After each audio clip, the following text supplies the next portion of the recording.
Assalamu alaikum. Welcome to lecture number 32 for the subject of software design and architecture iTech 4129. I am your course instructor Fahad Anwar. So students, before I start my today's lecture discussion, I would like to give you a little bit recap about our last lecture. So students, if you remember what we discussed in our last lecture, so students, we are actually discussing a software reuse approaches in terms of software architecture, and we are seeing the model driven architecture. In our last lecture we see different software reuse approaches, and we see how over the 20 years different software reuse approaches have been adopted with respect to time. And in our last week we have been discussed about software product line, and now in this week we are discussing about the model driven architecture. And in our last lecture we see the model driven engineering and the model driven architecture approaches as well. And then we see what is actually a model driven engineering, where we see this model driven engineering approach is actually a software development in which a system is represented as a set of models that can be automatically transformed to executable code as well. And then we see different usage of model driven engineering as well. We also discuss their advantages and disadvantages as well. And then we see uh, how the object management group in 19 which was actually established in the 1989, which actually proposes this model driven architecture in 2001. And we see the how their we discuss their milestones, how they actually achieve from 1989 from Corba to UML, to Corba 1.0 to 2.0, and then they move on to UML, and then ultimately they provide in 2001 a model driven architecture. And then we see about actually a model driven architecture is and model driven engineering, how these two terms are actually the same. And we discussed about these two terms. Model driven engineering is have a more wider scope, while this model driven architecture has more narrow scope. And we conclude about our last lecture is that model driven engineering is model driven architecture is basically focusing on the design and implementation stages of software development. Like on why on the other hand model driven engineering is concerned with all aspects of software engineering process, like requirement engineering, design, models, implementation, testing, and evolution as well. And then this model driven architecture is a model based approach which actually a software design and implementation strategy which utilizes a subset of UML models to describe a system. So students, this is a brief overview of our today's last lecture discussion. So let's formally start our today's lecture discussion. So student, here is a brief objective of our today's lecture discussion. We will see the adoption status of model driven architecture, how it actually evolves from different technologies, and finally we get a final MDA product as well. And then we see the basic concepts working behind the model driven architecture, and then we will be see different types of models, and we will see the most two important topics in this model driven architecture are the model driven architecture transformations and their multiple platform specific models as well. And then we see how features of executable UMLs are actually extracted. And then we see the comparison between the agile methods and the model driven architecture. So students, this is a objective of our today's lecture discussion. So let's students formally start our today's lecture discussion. So here is a model driven architecture adoption status, how object management group which is actually formed in the 1980s, and this group in the 2001 actually proposed a new software development paradigm which we known as a model driven engineering. And from this model driven engineering and model driven architecture are often seen as the same thing. So as I don't need to recall these concepts again and again. Model driven architecture has a more focused concept in the design and implementation stage, while model driven engineering have the more wider concept across the software development process as well.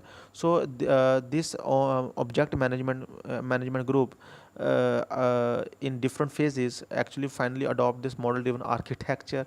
And firstly, adoption of this MD architecture is at an early stage. There are many research areas which are still available, and there is more research work and there is more industry work is needed to finally give a more boost to this model driven architecture approach. So students, this model driven architecture approach is basically starting from the Corba, which is actually adopted from the 1.0 version, and then it is in the 90s it the next version of Corba was 2.0. So this Corba is actually an acronym for Common Object Request Broker Architecture. So this Corba is a standard which is defined by the this OMG group, which is designed to facilitate the communication of systems that are developed on diverse platforms. And we get these two versions of Corba. The first one was the Corba 1.0 and the second one was the 2.0. And then they adopted the EJB, and EJB is basically an enterprise Java beans. So students, this EJB is basically a development architecture for building highly scalable and robust enterprise level applications which are need to be developed or compliant application servers, etc., like WebLogics and like JBoss. These are the different types of compliance application servers. So there are other types of EJB as well. We don't need to go into details of EJB.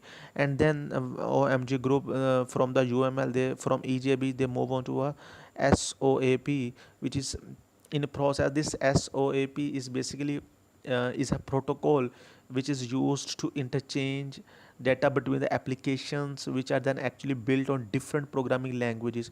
So this SOAP is actually built upon the students XML specifications, and it actually works with the HTTP hypertext transfer protocols as well.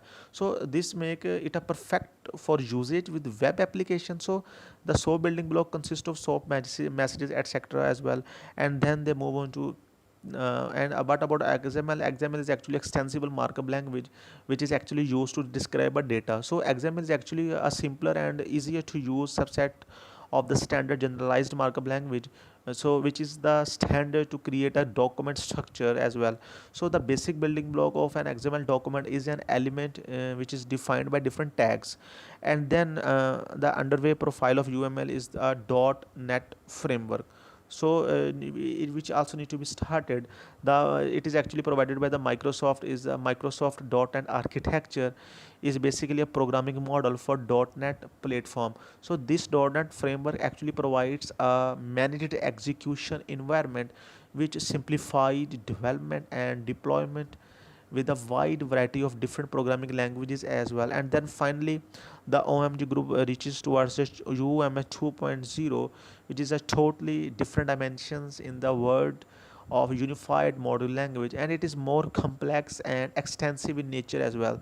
So student, this version of UML 2.0 has added new features so that its usage can be more extensive as compared to other versions of UML. So this UML actually adds a definition of formal and completely defined semantics of any software architecture as well. So this is an adaptation journey of MDA architecture by object management group. So students, you don't need to memorize the journey of this MD architecture.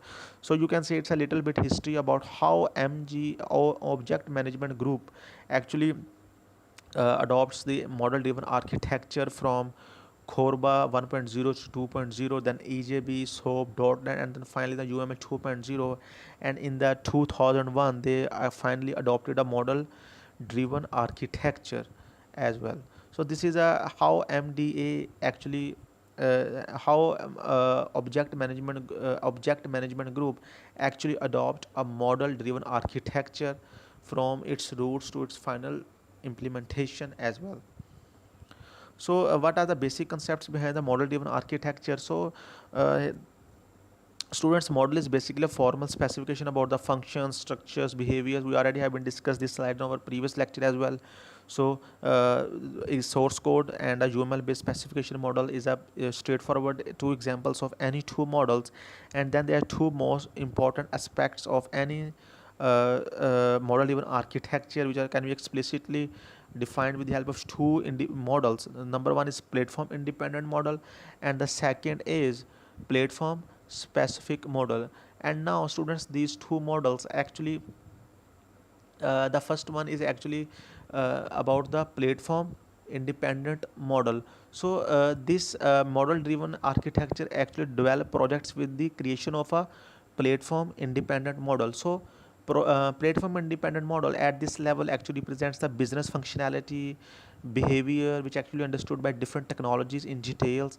And then in the next step, once the first iteration is complete, the platform independent model is actually serves as the input to the mapping step, which actually will produce a platform specific model. So coding is generally automatic and partially handwritten in this as well. So this is a little bit from our last lecture as well. So now we will discuss the most important aspect of this model driven architecture is there are different types of models. There are three different types of models: a computation independent model, a platform independent model, and the third one is platform specific model. So students, these are the different three different models of our model driven architecture. So let's discuss these three one by one. The first one is computation independent model. So this computation independent model is basically a business model in which business model does not depend on the system model, and implementation details are not present in this computation model. While the platform independent model is actually, is as its name indicating, that it is independent of any platform or operating system details, etc. And the third one is about platform specific model. This platform specific model is actually the platform independent model can be transformed in multiple platform specific model which are dependent on a particular platform or operating system.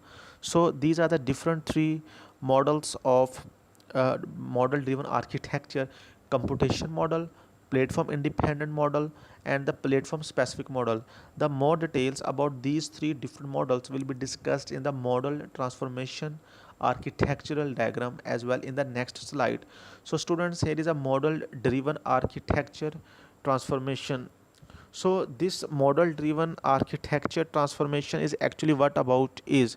So students, model driven architecture is actually a model which actually focusing on the approach to software design and implementation, which actually uses a subset of UML to describe a system. So here we can say models at different level of abstractions are actually created. Like we can say students, a high level platform independent model, like it is possible to generate a working program without manual intervention as well. So this model driven architecture method actually recommends three types of abstract system models should be produced. What kind of abstract three type of system models should be produced, as we discussed in our previous slide, named as the computation independent model, platform independent model, and the platform specific model. So this you can see in the upper layer of this computation independent model, and then the platform independent model and the platform specific model, from where we get finally the executable code. So let's student discuss this diagram in more detail. So a computation independent model, we can say, is actually a models that important domain abstractions that actually models the important domain abstractions which is actually used by the system. So this computation independent model are sometimes called domain models as well. So students, you can say you may develop several different computation independent models which actually reflect different views of system as well. For example, you can say that there may be a security computation independent model in which you identify important security abstractions such as an assert and a role and a patient record.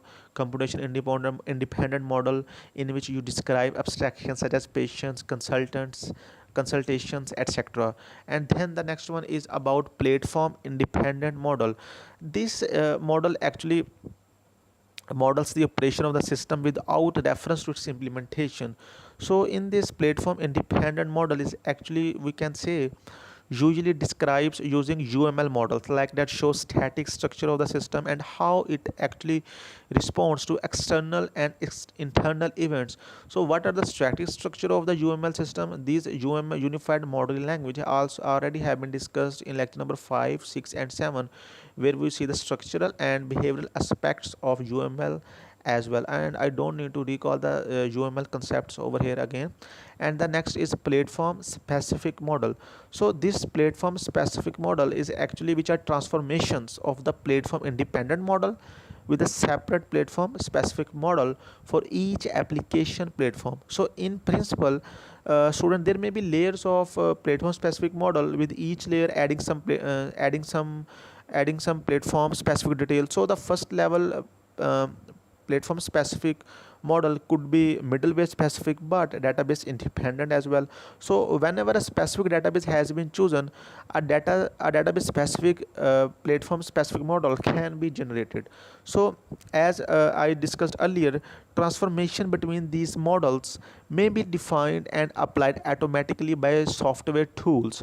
So there are different tools available which can be utilized to apply different transformations between these models automatically as well. These different automation tools for model driven architecture will discuss in the next lecture as well. So we can say that transformation between these modules may be defined and applied automatically by software tools. So this is actually showing in this figure, as you can see, which also shows a final level of automatic transformation as well. So a transformation is actually applied to platform specific model to generate executable code and that run on the designated software platform as well. So we can say, students, you can say that at the time of writing automatic computational independent model to platform independent model translation is still at the research prototype stage. So it is unlikely that completely automated translation tools will be available in near future. So human intervention is still necessary. You can say that, like, human intervention is indicated by a stick figure. You can see that the human is actually showed in this diagram as a stick figure. So it is unlikely that completely automated translation tools will be available in the near future, but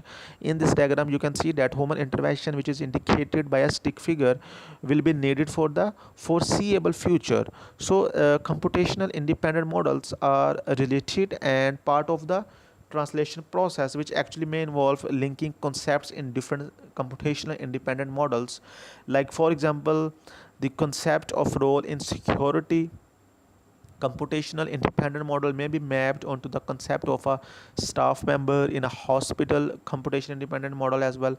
So you can say that this translation of PMM platform independent to platform specific model is more mature, and several commercial tools are available that provide the translations from platform independent model to common platforms like such as Java and J2E as well. So students, this is a different model driven architecture transformation which is actually categorized into three abstract system models: computational independent model, platform independent model, and the platform specific model. And in this diagram you can see that it is unlikely completely automated translations tool will be available in near future, but human intervention is still necessary.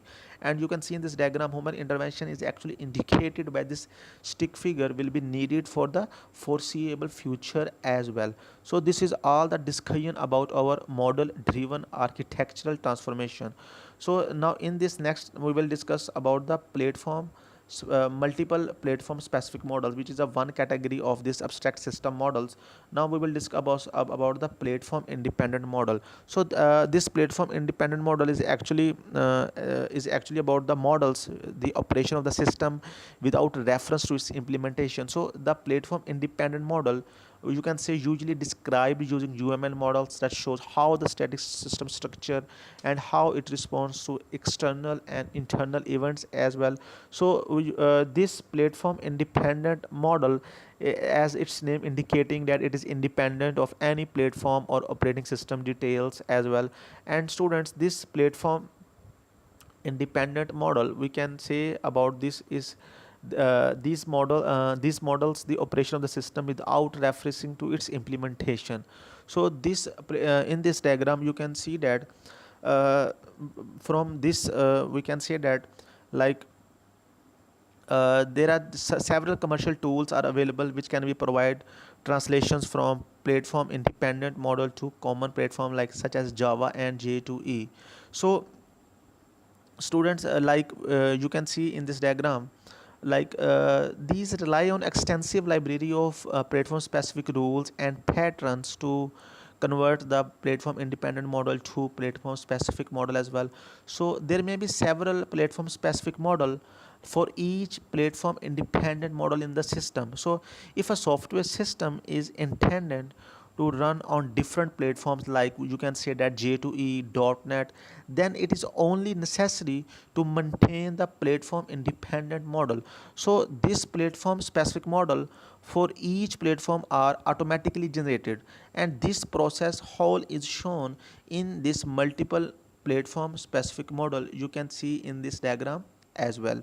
So all students, you can say although model driven architecture supports tools which can be include platform specific translators, so it is often the case that these will only offer partial support for the translation from like platform independent model to platform specific model. So in the vast majority cases, students, we can say that the execution environment for a system is more than the standard execution platform, for example J2E, .NET, etc. So it is also included other application systems like application libraries that are specific to a company and user interfaces libraries as well.